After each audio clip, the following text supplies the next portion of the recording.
This is just Larry with your thought for today. Essential services only. Wearing protective gloves and masks when we go out. Social distancing is a requirement. Death tolls are rising. Isolation is mandated. We have become men with a life on hold. Where do we go when we need help and we're just frustrated and a little bit angry?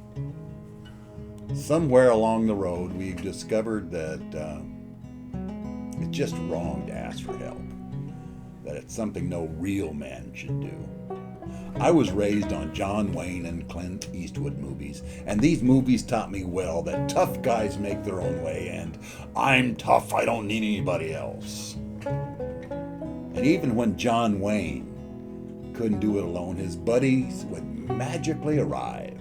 And there are a bunch of hard macho types who volunteered for the fight.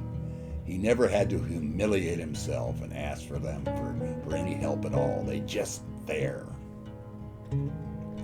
But you can't live a Christian life that way. It's simply impossible. You can't go it alone. Resisting temptation in isolation is hard.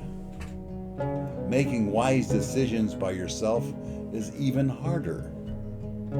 And getting back up when you've been knocked down, painful. If you don't ask God for help, you won't stand a chance. It's all about pride. And pride is a funny thing. Women joke that men will drive around lost for an hour rather than stop and ask for directions. And our lives and decision-making processes are exactly like that. We would rather go it alone. I'm not lost, I'm just exploring.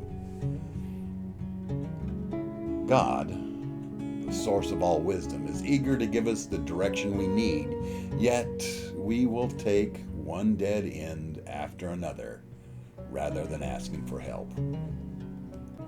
If our pride wasn't bad enough, we men are also slow learners. We refuse God's help. We mess things up. Then a year or 5 years or 10 years later, we do the same thing all over again. It's hard for us to overcome our need for independence, to be the tough guy. So how do we break this cycle of pride? How do we get into the habit of asking God for help? Not just in the big things, but every single day and every single little decision. First, I would think we must remember that Christ has already done so much for us. He saved us from our sins, something we could never have done on our own. Second, we reflect on our need for help. Every Christian man has enough failures in our own past to remind us that going it alone simply does not work, and we fail.